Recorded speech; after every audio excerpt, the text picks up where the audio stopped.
Our guest today is Vaibhav Rastogi.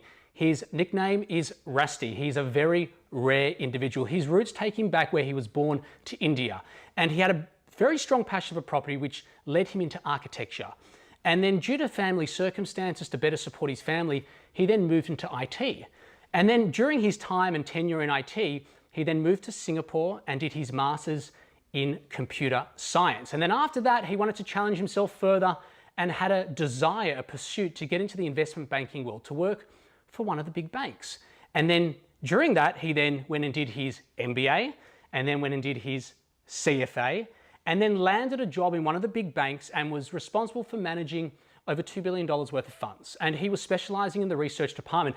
And during all this time, within 7 years, he built his own investment portfolio up to a value of $5 million, a positively geared portfolio with a very healthy debt to equity ratio. So Rusty's had a very strong passion for property, which has led him now to leave the banking sector after building such a successful portfolio and start his new buyer's agent business called Get Rare. It's a very bespoke buyer's agent business. And what Rusty's doing with this particular business is he's bringing his analytical skills, his research skills to the table to really analyze data and information to make very sophisticated decisions for his clients. I'm super excited to introduce Rasti. Welcome, Rasti.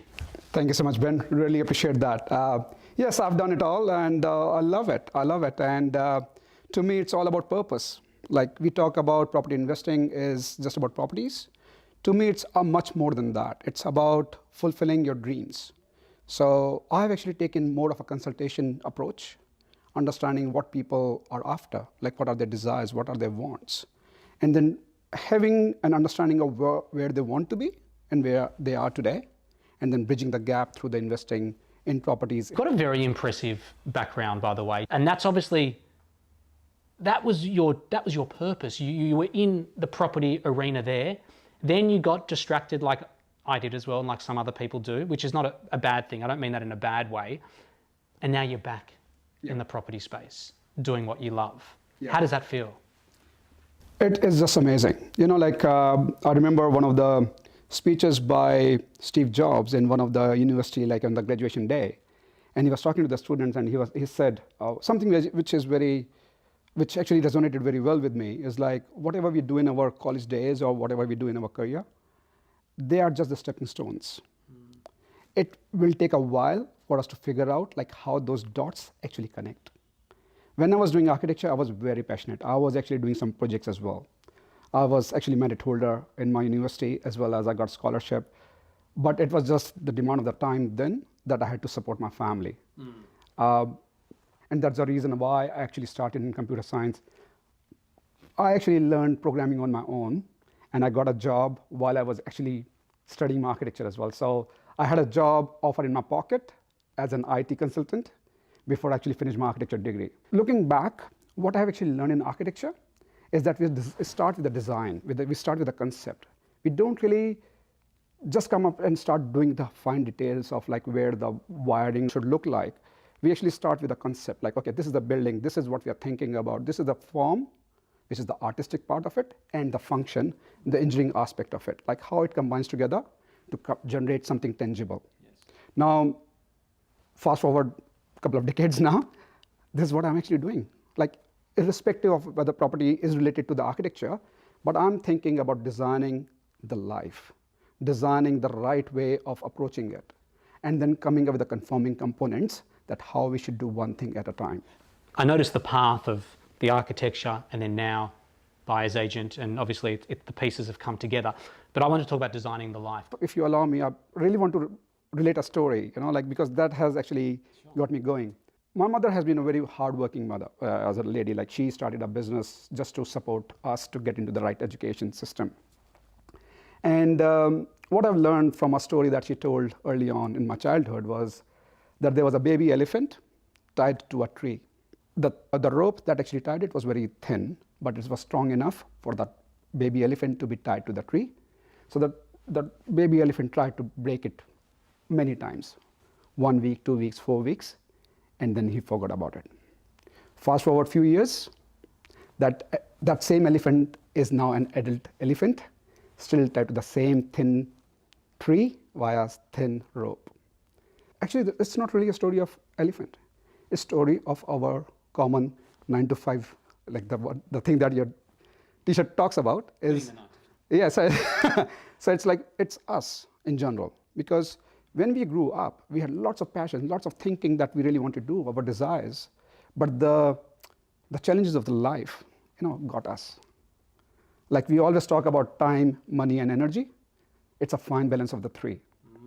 In our life stages, we have at most 2 out of 3. When we are young, we have time, we have energy, but no money, right? In our adulthood, we have lots of money, we have lots of energy, somehow no time. In our later stages of life, we have time and money, but no energy. So what I'd really talk about is like, okay, what are your desires? Like if there's no constraint of time and money, what will you do today? Will it be a job, 9 to 5 job you're doing? When I was an architect, I was enjoying it. When I was in IT, I was enjoying that. So I enjoyed it. But am I really forced to do that, or am I actually choosing to do that? It seems like a lot of the people who are in those 9 to 5, I'm sure some of them would love what they're doing and add a lot of value, but it seems like they're the elephant. That sometimes they're not pursuing their true talents and skills that they're put on this planet really to do, and they're just a slave to the job. I would think so, but at the same time, like the conversation that I used to have with these people, because they don't really have a choice, they have to like the job they're doing. Yes. I mean, the way I say it, either you love what you do, or rather I should say, and do what you love. Like when I saw my parents working very hard, they actually struggled to put food on the table for us. Like education was the key for someone like my family, from middle class family, education is the only way. It boils down to the concept that how we can change it.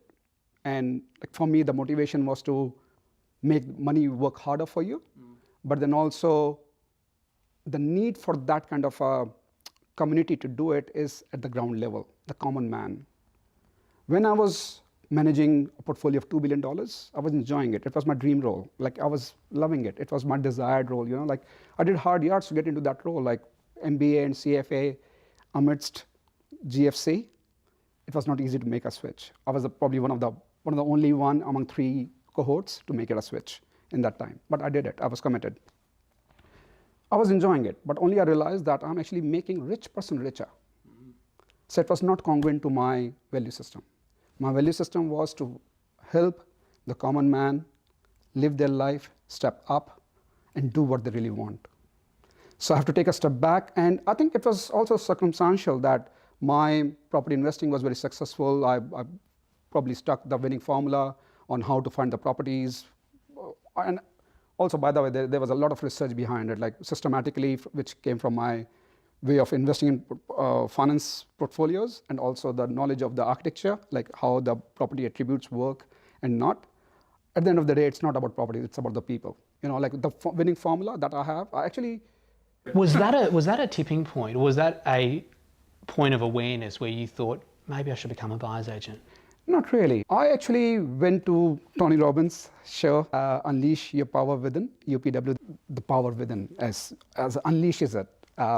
And that made me realize that, okay, this was my awakening then at that point of time. Like, what is my purpose? Like, if when I die on my deathbed, what people would be talking about? What would be my obituary looking like? And then I realized that, yes, I'm making money for the high net worth individuals. Yes, I might get a thing that, okay, I was getting paid for that job. But working with moms and dads is an entirely different experience. The sense of fulfillment of finding them the dream home, because it's just not about investment properties that I look at. I'm also looking with the same rigor of systematic approach to buying a home. That's pretty unique in the way I look at it, because my value proposition is I bring the same rigor of IT systems, of managing portfolios. Like I was once part of a $7 billion Australian equity portfolio, which was based on systematic investing.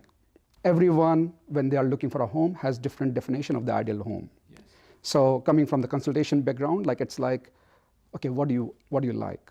what are the aspects that you're looking like, you really want to desire in your property. What's more fulfilling for me is to make people realize that they have a story behind themselves. Every individual is individual, as in like they have their own personal story, and part of them really want to do a lot more. Yes. Just like relating back to the elephant, like they really want to go and break the shackles, break the status quo, and live the free world. So for me, the ideal client would be someone who is ready to hear the ideas, ready with the concept of not just financial leverage, but the knowledge leverage. They don't have to make the mistake on their own. They don't really have to get frustrated. They can outsource the whole process. My approach is very consultative. Like I would be as if holding their hands and talking through them like what they want or what they should be looking at. My purpose is to educate them, empower them.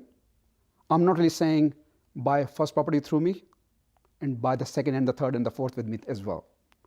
Of course, if I give them a lot of value in the first one, along with the knowledge and the confidence, I know they will come back to me. So my business model is give them all what that I can give in terms of knowledge, skills, plus my time, and more important than that, the attention. Quite a few people, like I've got few clients already that I'm working with, and there are quite a lot in my pipeline, and the basis of which has been that I've been very generous with my time, sharing my knowledge. Because my purpose is not to just acquire clients. My purpose is to help them. Because I've been on that side before. I know the pain of not really finding the right platform to grow from. I guess in finishing up today, your name Vaibhav in Sanskrit is prosperity. That's right. So I think for anyone who's coming into your inner circle, into your orbit, and with what you've achieved yourself, just with your own portfolio and just with your career and the commitment and the dedication and the focus that you've put in, prosperity, I feel, is going to manifest.